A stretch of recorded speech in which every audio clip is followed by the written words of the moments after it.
Estamos em 2021, primeiro centenário da morte de Dom Paulo Álbera, segundo sucessor de Dom Bosco. Estamos aqui com Paulo Vasqueto, um salesiano irmão que nos ajudará a nos aproximarmos de sua vida e de sua obra.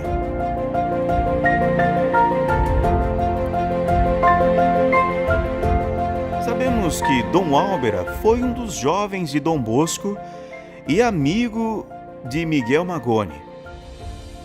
Quais são os pontos mais importantes da sua vida? Com apenas 18 anos, Paulo Álbera integrou o primeiro grupo de salesianos, que com o Padre Rua foram a Mirabelo levar o espírito de Valdoco e de Dom Bosco àquela localidade. Depois, em 1868, era diácono quando a Basílica de Maria Auxiliadora, em Turim, foi consagrada.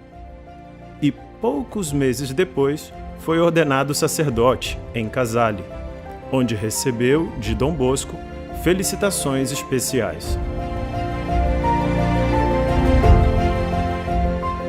Padre Álbera, um jovem sacerdote, tinha agora o mundo inteiro pela frente e estaria disposto a ir a qualquer lugar em nome de Dom Bosco.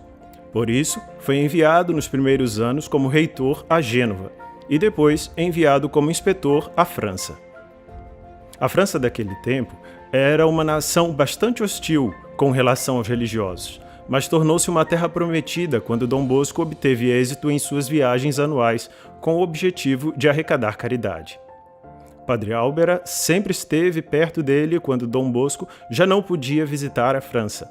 Ele mesmo voltava a Valdoco para vê-lo e estar perto dele durante sua última doença. Gostaria de ter estado presente para assisti-lo nos últimos momentos de sua vida, mas devido aos vários contratempos, no dia 31 de janeiro de 1888, a notícia da morte de Dom Bosco chegou a Marsella. Foi um duro golpe para ele, que não desanimou, procurando conservar a memória de Dom Bosco na intuição mais fiel possível de todas as suas características humanas, religiosas e morais. E soube bem encarar o espírito e a alma do seu pai espiritual, Dom Bosco, que na França se chamava Le Petit Dom Bosco, Pequeno Dom Bosco, uma miniatura em tudo semelhante ao original. Imagino que não tenha sido fácil sem Dom Bosco. É verdade, mas Dom Álbera, junto com Dom Rua e todos os outros salesianos, procurou continuar a obra de Dom Bosco com seu mesmo espírito. A partir de 1892, após o serviço na França, foi chamado a Valdoco para se tornar o diretor espiritual da congregação, o que hoje chamaríamos de conselheiro para a formação. Viajou por toda parte a visitar as casas de formação. Aperfeiçoou-se no uso das línguas estrangeiras e sempre nos lembrou de manter uma forte espiritualidade, uma vida intensa de oração e sacrifício pelo bem das almas dos jovens. Um acontecimento que podemos chamar de épico que o envolveu foi a visita a todas as casas da América, uma viagem que durou 3 anos, que partiu da Terra do Fogo, na Argentina, e terminou em Nova York. Pode reconhecer-se pessoalmente grandes trabalhos dos salesianos e das filhas de Maria Auxiliadora naquele continente, e encorajou os missionários que trabalhavam com condições realmente difíceis. E, enfim, ele se tornou reitor maior. Podemos dizer que foi o sucessor mais natural do Padre Rua? Ele certamente tinha a personalidade e a experiência necessária, e também tinha a estima e o apreço da Igreja e das autoridades civis, por uma obra que se expandia muito na onda do entusiasmo pelo fato de Dom Bosco ter sido declarado venerável recentemente e ser muito popular entre o povo. Além disso, as obras tipicamente salesianas, como o oratório e a catequese, eram celebradas e aprofundadas em muitíssimos congressos e as associações da família salesiana, incluindo cooperadores, ex-alunos, ex-alunas. Também tiveram seus próprios congressos que serviram para fortalecer a unidade interna e expressar o sucesso educativo da obra e do método salesiano. Estamos nos anos da Primeira Guerra Mundial. Em que modo os salesianos foram envolvidos? Os salesianos jovens ocuparam diversos cargos no exército.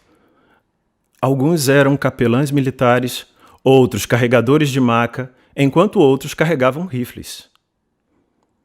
Estavam realmente em situação muito difícil e escreveram muitas cartas ao padre Álbera pedindo-lhe proximidade e orações. Procurou interessar-se por todos e, entretanto, encorajou os confrades restantes a cobrirem as lacunas deixadas e não fecharem as suas casas e escolas. E por quê? Porque ele tinha os meninos no coração e não podia abandoná-los, de modo que, mesmo no meio da guerra, abriu orfanatos e, em seguida, promissores oratórios. Os orfanatos cobriam uma emergência criada para as numerosas vítimas do conflito. Entre outras coisas, deve-se notar que os salesianos e as filhas de Maria Auxiliadora abriram orfanatos não só na Itália, mas também em muitos outros países. O oratório, por outro lado, dava aos jovens a oportunidade de receber uma educação de qualidade em ambientes populares, muitas vezes à mercê da gente com pouco escrúpulo. As obras tipicamente salesianas do oratório, do colégio, das escolas profissionais eram apreciadas e conhecidas por toda parte, tanto que os pedidos de aberturas de casas vinham de todo o mundo. Ao mesmo tempo, as vocações também cresceram e, portanto, buscavam-se novos espaços para expandir o mundo salesiano. Como eram os jovens entre o final do século XIX e o início do século XX? Quanto à situação da juventude, muitas pessoas temiam que a Revolução Industrial, embora tenha trazido alguns progressos, também tenha ajudado a distanciar os jovens da Igreja. Também, nestes anos, se verifica o fenômeno da imigração para outros países. E, felizmente, os salesianos já estavam presentes nas terras de missão para ajudar esses imigrantes. Mas na Europa, o conflito acontecia no campo das ideias e os grupos de inspiração anticlerical que surgiam em toda parte. Como costuma acontecer, muitos competiam pelos jovens, tentando atraí-los de todas as formas. Por isso, esta sábia proposta de tempo livre entre os esportes, o teatro, a música e até o cinema, que foi o oratório no início dos anos de 1900, é uma qualificação profissional que pudesse ajudar a adquirir nas escolas chamadas de artes e ofícios, tiveram sucesso e muitos jovens encontraram nas obras salesianas as linhas de orientação para o futuro. Voltando a Padre Álbera, quais são as características que nos fazem entender como ele estava em harmonia com o mundo e em sintonia com os tempos? Padre Álbera viu o mundo viajando de barco, a cavalo, de carruagem, de trem e até de carro. Ele se preparava para as visitas lendo muito e também praticando línguas estrangeiras. Seu francês era muito bom, e seu diário espiritual, mesmo no período após sua estada na França, era em francês. Depois, ele percebeu a importância da língua inglesa e começou a estudá-la. E ele tinha quase 60 anos. Os diários espirituais de 1902 a 1910 não estão em um inglês muito perfeito, mas certamente apreciável.